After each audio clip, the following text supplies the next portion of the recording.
Welcome to Disrupting Japan, straight talk from Japan's most innovative founders and VCs. I'm Tim Romero, and thanks for joining me.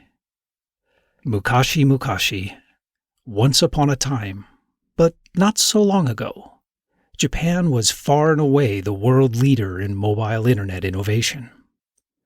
But such times were not to last. The world changed. Japan changed. And today, Japan is trying to catch up. And they just might do it. Today we sit down with my friend Dai Watanabe, co-founder and managing partner of Dai Ventures.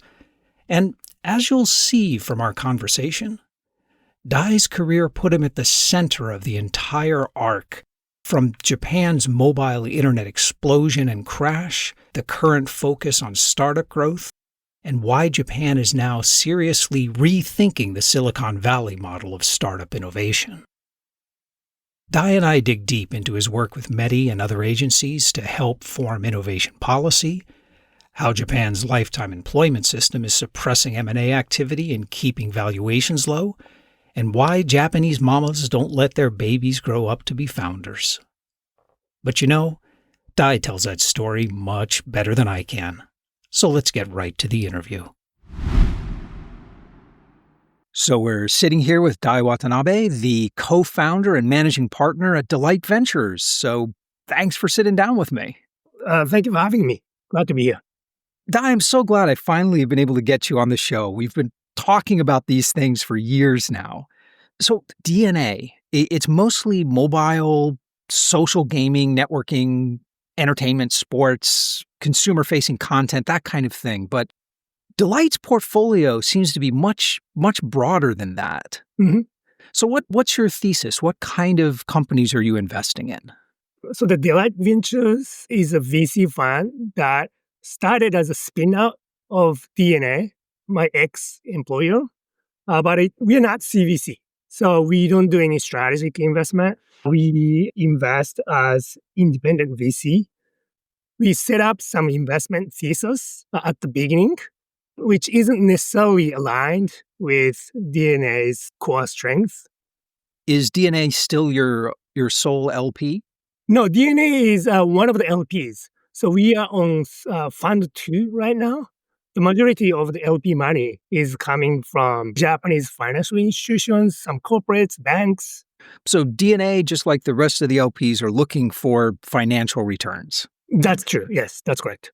Well, let's back into this because your career, it kind of perfectly mirrors this rise and fall of Japan's mobile internet and then the innovation shift to Silicon Valley and sort of the new rise of Japanese startups. I want to dig into this and to kind of set the stage for those of us who've been in Japan a long time. In the 2000s, Japanese mobile internet was by far the biggest and the most innovative in the entire world. And DNA was clearly the most successful entertainment player in that market. That's no longer the case. Things have changed. So walk me through what happened. So going back to the year 2000, when I joined DNA, I was one of the earliest employees of DNA. It was pre-mobile era.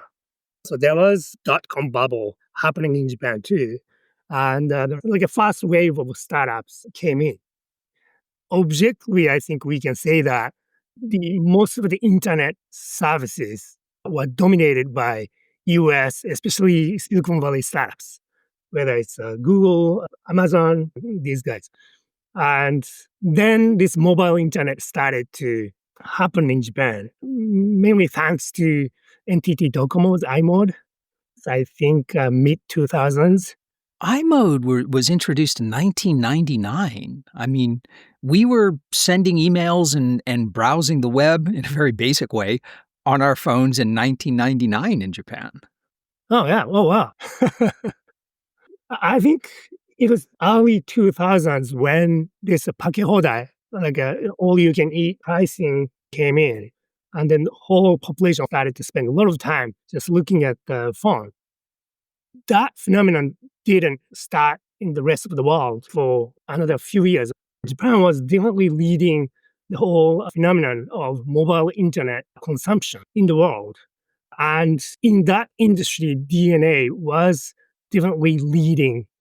So we came up with mobile auction, we came up with a mobile gaming platform, we came up with mobile ad platform, none of which existed outside the country.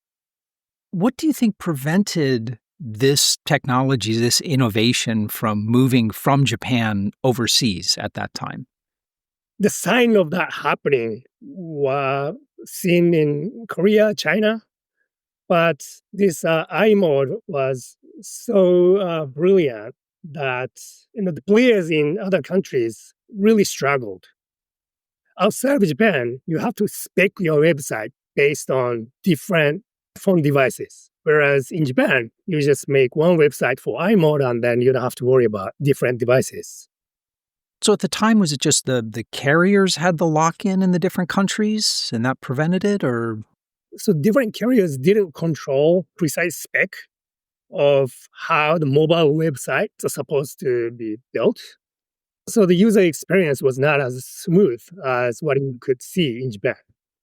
But this all you can eat pricing didn't start until a few years later. So Japan was leading that market and DNA was leading that country. So it was really natural for everybody to think that the DNA should get out of the country and expand in other areas where mobile internet was about to explode. So that's what we are working on starting in 2004-5.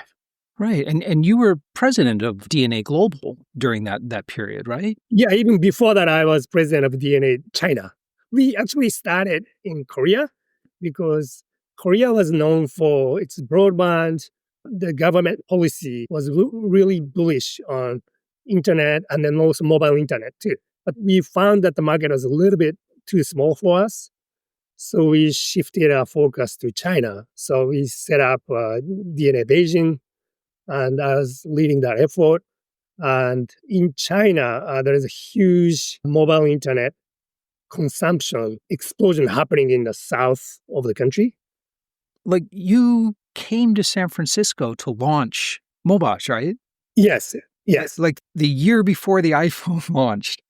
So what was that based on pre-iPhone? Was it the Palm Pilots and Blackberries and Yeah, our targeted platform was WAP, WAP. It is still feature phone, and we launched a gaming platform on the WAP platform. and when the iPhone was introduced, I mean, it didn't change overnight. No, it didn't. So actually, when I moved to the US, iPhone had already been released. I believe it was in 2007. And then this iPhone app platform came out in 2008. It wasn't it was immediate hit. It took 3 or 4 years to really develop. Yeah. So DNA was like leading star of mobile internet, right? So not just ourselves. So the whole industry in Japan, we felt, was really rooting for us to become something in this mobile internet. So we came to Silicon Valley. I felt like representing the whole Japanese industry. We had really great product back then. We had gaming contents. We had a platform. But over time, maybe before we realized, so the whole premise was disrupted by iOS and Android. So we were running gaming platform on top of much stronger, bigger platform of iOS and Android. And we really struggled. And we swung our strategy to making games instead of working on platforms. And that was totally different game too, no pun intended. We were making games on the feature phone platform, which was much lighter, less expensive.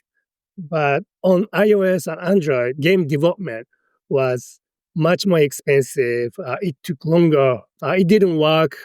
That's a really good point. I mean, everyone kind of groups the mobile internet together, but the change from desktop to early mobile in Japan and the change from the feature phone to the smartphone, the iPhones, that was almost just as big a shift. Yes, exactly. It took us a while to really realize how like fundamentally our business model was disrupted. That's one thing. Another thing is we came to Silicon Valley thinking this is a place that we launch new business. But when we started to see a lot of competition, we had to compete over like talent. And we later realized that the Silicon Valley was not necessarily a great place to keep talent, especially when we are working on some industry that's past like a very peak of the hype cycle. So people started to leave.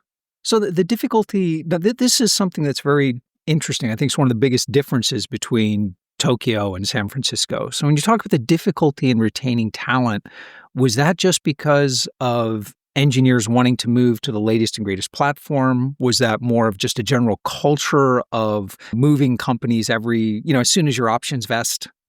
I think there are two big challenges we were facing. So we moved to Silicon Valley as already public company. So there is certain limitation to what we can offer as like upside compensation. And then two, when we came to Silicon Valley, 2008, 9, 10, 11, that was like a peak of this hype cycle of mobile app and social games.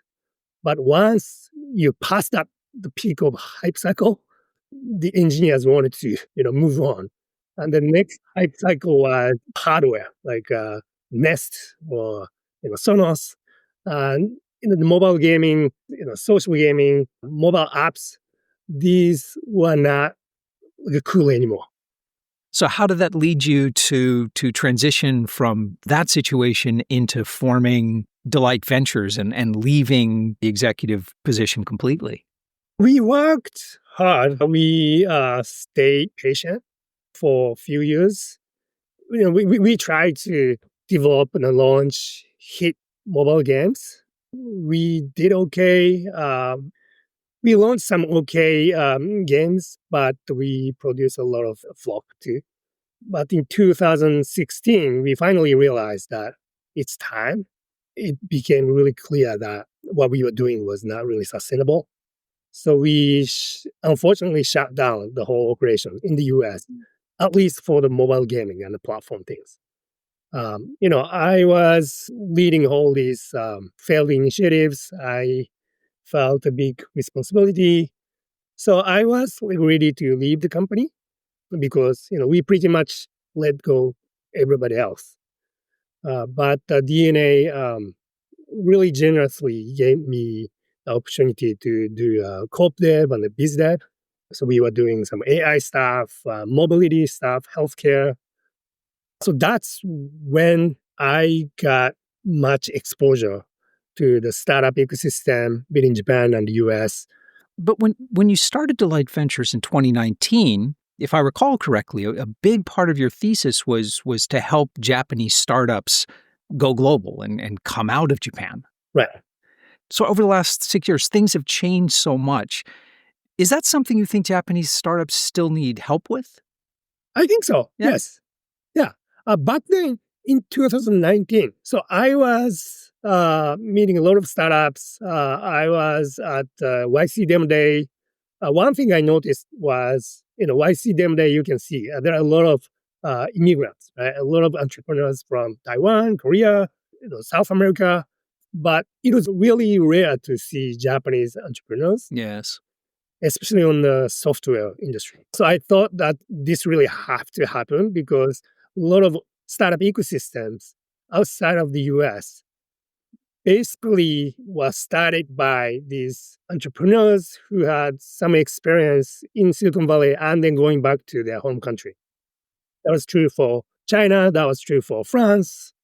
So like now Medi has a huge program to bring young Japanese aspiring founders to San Francisco and Paris and London with that objective to hope they learn and absorb. Is that effective? Have you seen this dynamic play out where founders are taking things back to Japan? Or do they tend to stay in Silicon Valley if they've got something that's working? Well, I think it's getting there. So it's really hard to make these initiatives as effective as it can be. It doesn't have to be effective. So the great thing about what the government is doing is they put a lot of resources and money into this program of bringing Japanese entrepreneurs to Silicon Valley and then get them exposed to what's happening and how to run startups. That itself is really helpful. And a lot of them go back to Japan and going back to running their startups in Japan. That I think is really helpful. And then we are seeing like a wave of Japanese entrepreneurs moving to the US to start the business from scratch here in the US. That's kind of a new wave that we are seeing that didn't exist back in 2019. When you meet with young Japanese founders, and I know you talk with a lot of them, do you recommend they come to Silicon Valley to start a startup, or do you recommend they stay in Tokyo? It depends on who they are. It depends on the industry.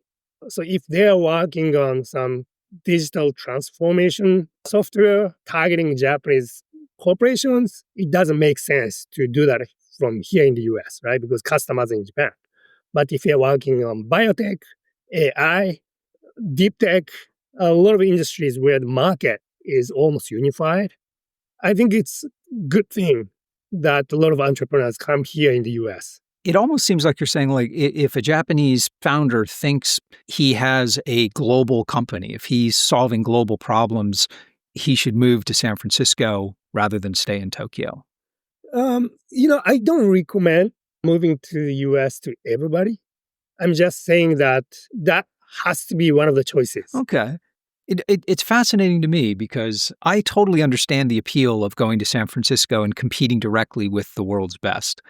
There's also part of me that I really want to see the Japanese ecosystem evolve into a really dynamic, competitive startup culture where startups do market entry once they've gotten solid. And actually on the market entry. So one thing I've noticed, a lot of Japanese startups are looking at San Francisco as their first international market. Should San Francisco be their first stop? Because it seems like the most expensive, most competitive market to be jumping into. Yeah, exactly. So you have to balance pros and cons. And we faced a lot of difficulties by just being here. For example, if you are working on AI, I think you are better off being in San Francisco because the amount of information and the speed of development is something that you cannot catch up outside of the area. The same thing is happening in the US. So before AI, we were seeing kind of ecosystem spreading across the country, any other big cities. But now if you're running AI startups, you have to be in Silicon Valley. That makes sense. I mean, that's the real meaning of an ecosystem, right? It's not the VCs. It's the people solving problems together and bouncing ideas around off of each other. Right. So that's one industry specific reason to be here. But I don't want them to blindly choose San Francisco because they're running startups. As you said, everything is expensive, not just engineers. The living cost is crazy here. People will move around, so it's harder to retain talent. And depending on the industry, this place might not be the place where you can easily see a lot of clients. Yeah, my own startups have always been B2B software. So my own guide has always been you want to be close to your customers. So looking back over the last 10 years, I think it's amazing how much Japanese founders as a group have improved and learned. And I'd say now they're really world-class in terms of knowledge and skill. Mm-hmm. Japanese VCs, on the other hand, seem to lag behind their global peers. Is my perception wrong here, or do you see the same thing? I think there's a bifurcation happening. So last few years, I would say it was relatively easier in Japan to raise funds for VCs. So we see a lot of new VCs. So they have a lot of learning curve ahead of them. But on the other hand, we have VCs who have been in this business for several years. And they, I think, are really rapidly catching up with global practice, if you will. And on the entrepreneur side, yes, they are rapidly gaining access to all the information and the practice outside of Japan, especially in Silicon Valley, that went through this evolution of ecosystem for the last 60 years. That's true, but at the same time, I still see a problem on the supply of entrepreneurs. I mean, if you look at individual entrepreneurs, I can assure you that their work ethic, the quality of talent have never been less than like a median Silicon Valley entrepreneurs. So, but supply, I mean, there's just not enough of them. Correct. Yes. Yeah, that is true. It's certainly become a lot more socially acceptable than it ever has been. But yeah, despite a lot of high profile successes, it's still a very small percentage of the population here. Yes, I think that's the biggest fundamental issue that the Japanese ecosystem. Why do you think that is? Is it just momentum? Is it just So the Japanese economy is dominated by large corporations. It takes a while for good talent to realize the risk return profile will be acceptable if they leave the company and start their own business. Until recently, it's too risky to leave like a large corporation, blue chip companies in Japan, where most of great talents are. And I think it is only recently that people realized if you leave and start your own business, and even if you fail, it's not end of the world. Well, I think one of the biggest changes we've seen in Japan in that is there's more and more kind of mid-career hires going on at these large companies. So recently, it was a one-way ticket. If you decided to leave corporate life to start a startup, if you failed, there was no way back into corporate life, and that seems to be changing a bit now. Yeah, that too. Another change is maybe your colleague in the big company leave for a startup, and the startup didn't work out. But most of the case, they are still happy, and they will be hired by another tech companies. So people, I think, started to realize that there is like a effective safety net actually existing for those who wanted to take risk. That's been the case in Silicon Valley. So if you leave Google and start your own company, you're not going to go bankrupt if you fail, and then you can easily get hired by other company. Yeah, well, I think in the U.S. the good thing is that entrepreneur, even if his startup fails, and most of them do, his next job might be working at a startup, might be going back to a large enterprise. So yeah, I think that as that option gets better and better in Japan, we'll probably see more startup founders. We're fixing that supply problem. Yes, and I would argue that has been the case in Japan for maybe 2 decades. But people started to realize that only recently. Because large corporations dominate the economy, the most of the top talents are in these large corporations. And the big corporations can't stop great people from leaving. That will happen for sure. Because they will understand, they will realize that there is much bigger reward for taking risk. And the risk that they thought was there was not really bigger risk. So this is something that might get bigger and be a major... I hope so. Yeah. So I know that Delight Ventures and you personally have done a lot of work with METI and various government agencies, advising them, trying to make the ecosystem better and fix that supply problem. Right now, what are the main things you're working on? What are the main blockers you see now for the Japanese ecosystem that you're trying to fix and get removed? The biggest issue stays the same to me. We need more entrepreneurs, we need more startups. But at the same time, we need the size of success much bigger. If it means the size of IPO, it needs to be bigger. If it means size of M&A, it needs to be bigger. It needs to happen more. In order for that to happen, I want startups to look at much bigger market. And if it means looking at the global market, I want a lot more startups to be looking at the global market. How do we encourage that from like a policy point of view? I think like founders, VCs, government, everyone's really aligned on we want startups to go global, we want bigger exits, but what levers can we pull on to help that happen? So the bringing these entrepreneurs or to get exposed to overseas ecosystem is one thing, or it could be like having a one role model or two, or bringing these startups to work with overseas clients. I think it's the combination of many different things.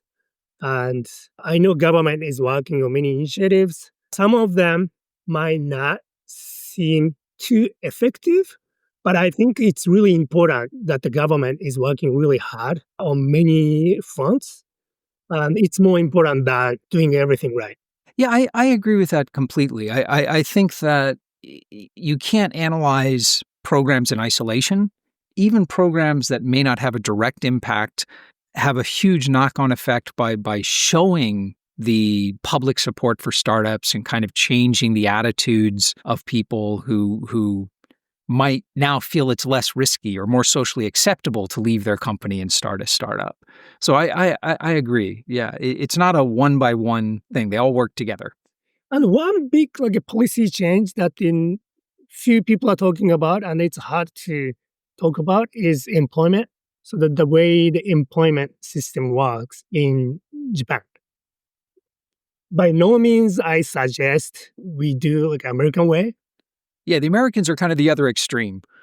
Lifetime employment, to some extent, is making M&A a little more difficult. And then also leaving the company and coming back is more difficult. And it's really politically sensitive and difficult to talk about. Yeah, I think it's a matter of just hitting that right balance. So, I mean, even Japan today compared to the 80s and 90s, that those lifetime employments, expectations and guarantees are much looser now. Yeah. I think what you're talking about is, more people started to leave companies. It's not that there is a huge policy change. Yeah, it's more of a social expectation. So when you talk with like the millennials or the Zoomers who are going into companies now, very few of them expect to work there their whole lives. Right. Yes. So when it comes to M&A, the fact that you cannot fire people is like a big element of why M&A is not as big as the US. That is really interesting because Japanese companies are very acquisitive, very active in M&A outside of Japan, but very, very cautious inside. And I suppose that's one of the big reasons. Right. Okay, Dai, before I let you go, I want to ask you what I call my magic wand question. And that is, if I gave you a magic wand and I told you that you could change one thing about Japan, anything at all, the education system, the way people think about risk, the ability to change jobs mid-career, anything at all to make it better for startups and innovation in Japan, what would you change? I think it have to be really fundamental. Maybe the aspiration for the young people to have this aspiration to change the world or for innovation. Just having people dream bigger or boys be ambitious kind of thing? Yeah, boys and girls, of course. Of course. These days, girls be ambitious as well. Right. I think that's the most difficult thing. So I believe that it's going to change over time for sure. People in California were not as ambitious as they are now. I'm sure for 40 years ago. It took evolution over decades. It's just a matter of how fast we can evolve. What's going to make it change? Because I know, like you mentioned before, that the reality is it's not as risky as people think it is. So is it just a perception problem, or what can drive that change? Perception is a big thing. I don't think that everybody should be entrepreneurs. I don't think that's what happened. It's not healthy. No, I don't think we want that. I think that even in San Francisco, if you think of that arguably as like the most innovative, creative place on the planet, there's only, 1%, 0.5% of the people who, society will break down if everyone suddenly tries to be a disruptor. Yes, exactly. The presence and importance of large corporations in Japan has a really good side too. I don't want it to go away. But compared to what it is, I think people in general are still too risk averse. It takes like a realization. There has been this like perception that if you excel at school, if you graduate from top colleges, you should join one of these like blue chip companies in Japan. Otherwise, the whole energy that the parents put on their kids are wasted, right? When I joined DNA, I quit one of the largest banks in Japan.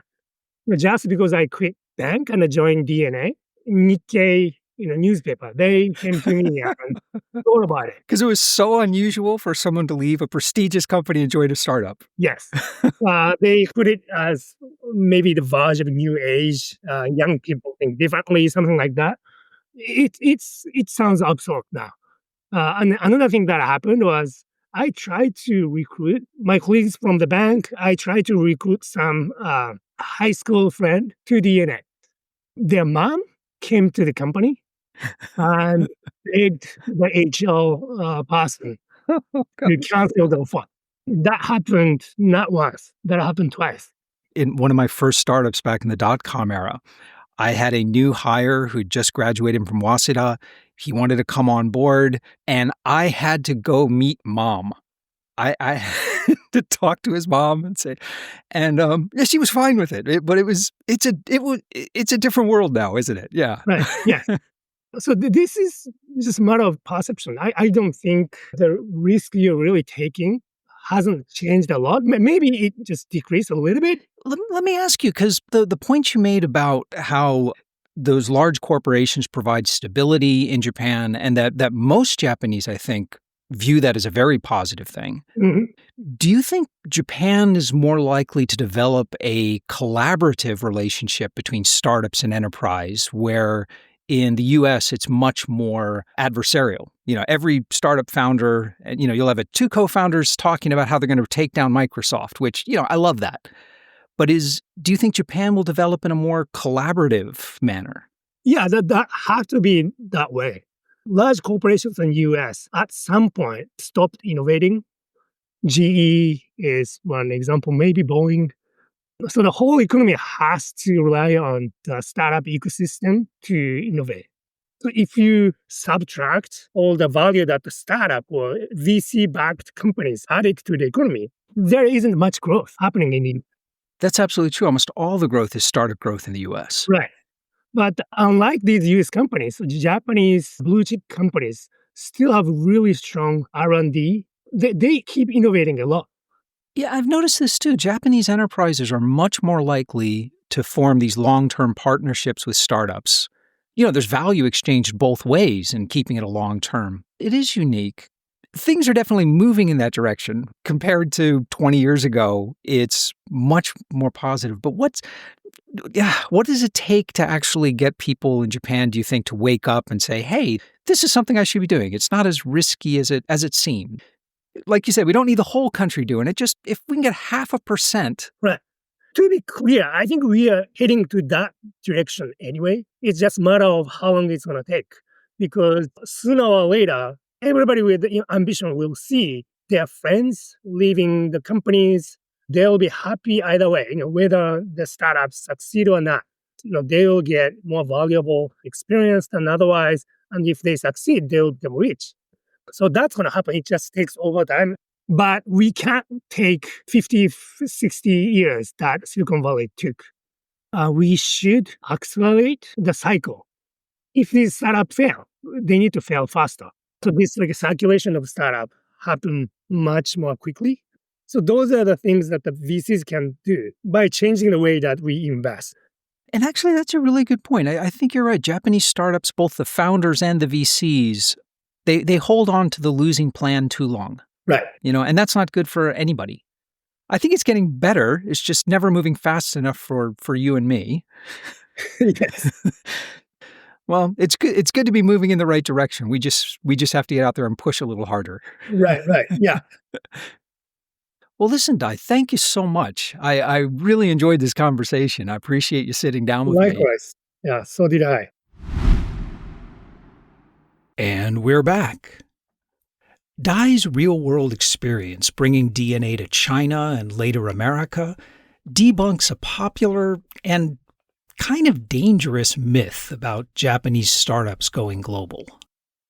Far too often, people seem to assume it's just a problem of motivation or knowledge, that if we can just inspire founders to go global and give them some support and information about global markets, then they will expand and grow. And sure, some of them will. But it takes a lot more than that. I mean, look at Dai's experience with DNA. DNA had an experienced and aggressive leadership team, strong financial backing, and some of the most advanced technology in the world. But they lost. It's not even that they did anything particularly wrong. It's that the whole ecosystem moved against them when the iPhone and the App Store came out. You see, those ecosystems are the key to global expansion. So although DNA was pushing into global markets, other key companies in the ecosystem were not. Docomo made only a few half-hearted attempts to enter minor markets, and most players stayed firmly focused on Japan. And that just won't work. Real global expansion requires an ecosystem. This is the reason that U.S. startups dominate the current technology cycle. This innovation cycle has two enabling technologies: cloud computing and smartphones. Both of these are centered on American companies who are aggressively introducing them into overseas markets, with thousands of startups following in their wake. It is not the startups, but the large multinational enterprises that create and grow the enabling technologies for startups to then build on. The ecosystem goes global as a whole. And to be clear, the advantage of the ecosystem is not the technology itself. The technology is open to everybody. The ecosystem is about being at the center of experimentation, learning what works with real customers, working together with other innovators who are pushing the envelope and driving adoption. The ecosystem insiders will be years ahead of everyone else. Japan did this incredibly well from the 60s to the 80s. America did it incredibly well in the 90s with the internet, and again over the past 20 years with smartphones and cloud computing. But that cycle is now winding down. So what comes next? Well, America is making big bets that it will emerge from AI. China is developing innovative ecosystems around many kinds of manufacturing and green energy. So what does Japan have to offer? Well, there's no easy answer here. At least, I certainly don't have one. The point is, however, that startups alone can't drive meaningful international expansion. Docomo had phone-based browsing and emails years before BlackBerry. Sony had a prototype of what was basically the iPhone years before the iPhone was announced. But neither company really did anything with those innovations globally. And if the companies that control the enabling technologies are not aggressively expanding overseas, well, startups won't be able to pick up the slack. So while yes, I wholeheartedly agree that it is important to get founders thinking globally from day one, but a long series of first penguins will not drive sustainable growth and innovation. Japan's large enterprises need to return to being globally ambitious, to be constantly looking for enabling technologies that are starting to take root in Japan and then aggressively expanding them into overseas markets, and pulling hundreds of Japanese startups along in their wake. It wasn't really so very long ago when Japan Inc. was able to do this.